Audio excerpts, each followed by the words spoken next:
దక్షిణాఫ్రికాలో అక్రమ వలసదారులకు వ్యతిరేకంగా పెద్ద ఎత్తున నిరసనలు జరుగుతున్నాయి. జోహన్నెస్బర్గ్, డర్బన్, కేప్ టౌన్ నగరాల్లో వేలాది మంది ప్రజలు వీధుల్లో ఆందోళనలు చేపట్టారు. ఘనా, మలావి, జింబాబ్వే, మొజాంబిక్ దేశాలకు చెందిన వారిపై దాడులు జరగడం, ఇళ్లను తగలబెట్టడం ఉద్రిక్తతలకు దారితీసింది. దీంతో ఆయా దేశాలు తమ పౌరులను వెనక్కి రప్పించుకుంటున్నాయి. దేశంలో పెరుగుతున్న నిరుద్యోగం, ఆర్థిక నేరాల రేటు, ఆర్థిక అసమానతలకు అక్రమ వలసదారులే కారణమని ఆందోళనకారులు ఆరోపిస్తున్నారు. మరోవైపు రాజకీయ పార్టీలు ఆ ఆందోళనను సొమ్ము చేసుకునే ప్రయత్నం చేస్తున్నాయి.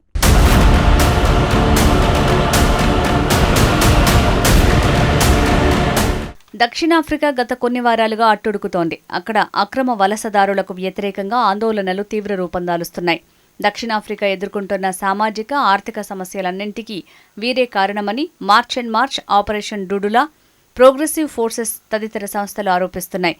ఇటీవల మలావి దేశానికి చెందిన ఒక పౌరుడి హత్యతో ఉద్రిక్తతలు పెరిగాయి.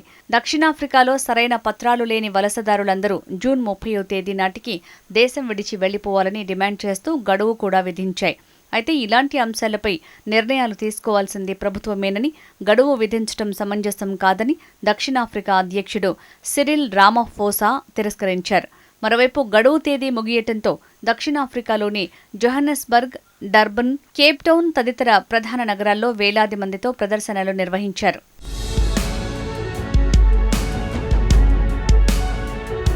ఆఫ్రికా ఖండంలోనే సంపన్న దేశాల్లో ఒకటిగా ఉన్న దక్షిణాఫ్రికాకు పొరుగు దేశాల నుంచి మెరుగైన ఉపాధి కోసం పెద్ద సంఖ్యలో అక్రమ వలసదారులు వస్తున్నారు.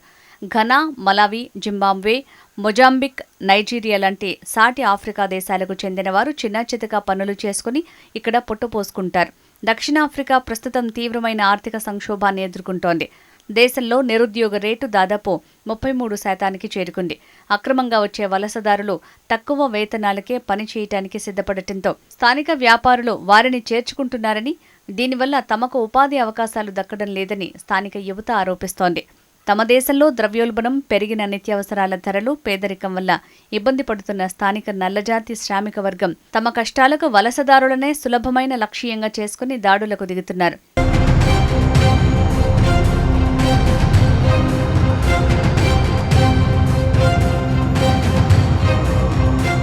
దక్షిణాఫ్రికాలో పెరుగుతున్న జనాభా కారణంగా స్థానిక ఆసుపత్రులు, ప్రభుత్వ పాఠశాలలు వంటి ప్రజా వనరులపై విపరీతమైన భారం పడుతోంది. చికిత్స కోసం ఆసుపత్రుల్లో గంటల తరబడి వేచి ఉండాల్సి రావటం, నివాస గృహాల కొరత వంటి సమస్యలకు అక్రమ వలసదారులే కారణమని నిరసనకారులు భావిస్తున్నారు. కాగా ప్రభుత్వంలో ఉన్న అవినీతి, తగిన పెట్టుబడులు లేకపోవటం వల్లే ఈ దుస్థితి ఏర్పడిందని ఆర్థిక నిపుణులు పేర్కొంటున్నారు. దేశంలో శాంతి భద్రతల సమస్యలు, ముఖ్యంగా మాదక ద్రవ్యాల అక్రమ రవాణా, లూటీలకు కొందరు అక్రమ వలసదారులే కారణమని స్థానికులు గట్టిగా నమ్ముతున్నారు. ఈ క్రమంలో ఆపరేషన్ డుడులా, మార్చ్ అండ్ మార్చ్ సంస్థలు ఏర్పడి వలసదారులను దేశం విడిచి వెళ్లాలంటూ గడువు విధించి ఉద్యమాలను ఉధృతం చేశాయి. మొజాంబిక్, ఘనా దేశాలకు చెందిన పౌరులపై దాడులు, ఇళ్లను తగులబెట్టడంతో ఉద్రిక్తతలు చోటు చేసుకున్నాయి.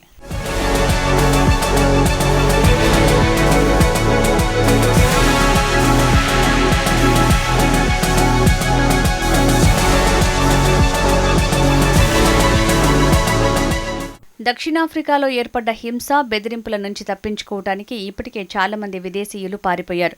ఈ ఉద్రిక్త పరిస్థితులను గమనించి పొరుగు దేశాలు తమ పౌరులను వెనక్కి రప్పిస్తున్నాయి. నైజీరియా తన 269 మంది పౌరులను విమానాల్లో తరలించింది. ఘనా, మలావి, మొజాంబిక్, జింబాబ్వే కూడా తమ పౌరులను విమానం, బస్సు ద్వారా స్వదేశానికి రప్పిస్తున్నాయి. ఆందోళనకారులు విధించిన గడువు ముగియటంతో వేలాది మంది వలసదారులు తమ భద్రతకు భయపడి కొన్ని వారాలుగా తాత్కాలిక శిబిరాల్లో ప్రాసెసింగ్ కోసం ఎదురుచూస్తున్నారు. అనేక ప్రాంతాల్లో వలసదారులు తమ స్వస్థలాలకు తిరిగి వెళ్లటానికి బస్సులను ఆశ్రయిస్తున్నారు. గతంలో జరిగిన విదేశీయుల వ్యతిరేక దాడుల నేపథ్యంలో ఎలాంటి హింస చెలరేగకుండా ప్రభుత్వం జోహన్నెస్బర్గ్, డర్బన్ తదితర ప్రాంతాల్లో భారీగా పోలీసులను మోహరించింది.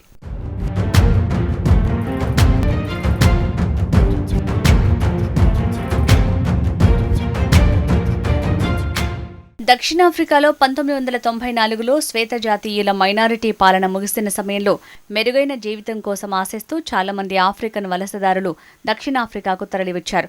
అధికారిక గణాంకాల ప్రకారం దక్షిణాఫ్రికాలో 3 మిలియన్లకు పైగా చట్టబద్దమైన విదేశీ పౌరులు ఉన్నారు. పత్రాలు లేకుండా దేశంలో ఉన్నారని భావిస్తున్న ఇంకా చాలా మంది వలసదారులను నమోదు చేయకపోవడం వివాదాస్పదంగా మారింది. జనవరి నుంచి దేశంలో అక్రమంగా ఉన్నందుకు సుమారు 50,000 మంది వలసదారులను అరెస్టు చేసినట్లు పోలీసులు తెలిపారు.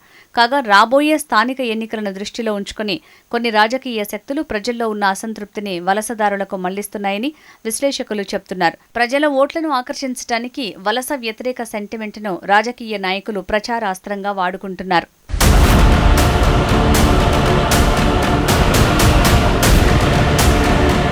కాగా దక్షిణాఫ్రికాలో విదేశీయులపై పెరుగుతున్న హింస, విదేశీయులకు ఇచ్చిన అల్టిమేటం నేపథ్యంలో ఆ ప్రాంతంలో కార్యకలాపాలు నిర్వహిస్తున్న భారతీయ కంపెనీలకు ఆందోళన కలిగిస్తోంది.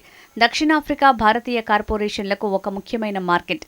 Tata group, Mahindra and Mahindra, Cipla, doctor Reddy's laboratories, Wipro, HCL technologies వంటి కంపెనీలు ఆ ప్రాంతంలో తమ కార్యకలాపాలను విస్తరించాయి. ఈ కంపెనీలు స్థానిక ఉపాధి, మౌలిక సదుపాయాల అభివృద్ధికి దోహదం చేస్తాయి. కార్యకలాపాల వాతావరణంలో అస్థిరత ఏర్పడితే కార్యకలాపాల్లో జాప్యం, భద్రతా ఖర్చులు పెరగటం, సిబ్బంది భద్రతకు ముప్పు పొంచి ఉంది. ప్రస్తుత హింస, వలస సంఘాలపై కేంద్రీకృతమైనప్పటికీ దీర్ఘకాలిక అస్థిరత విస్తృత వ్యాపార వాతావరణాన్ని దెబ్బతీసి భారతీయ సంస్థలు ఆధారపడే వాణిజ్య మార్గాలను, సరిహద్దు వాణిజ్య కార్యకలాపాలను ప్రభావితం చేయొచ్చు.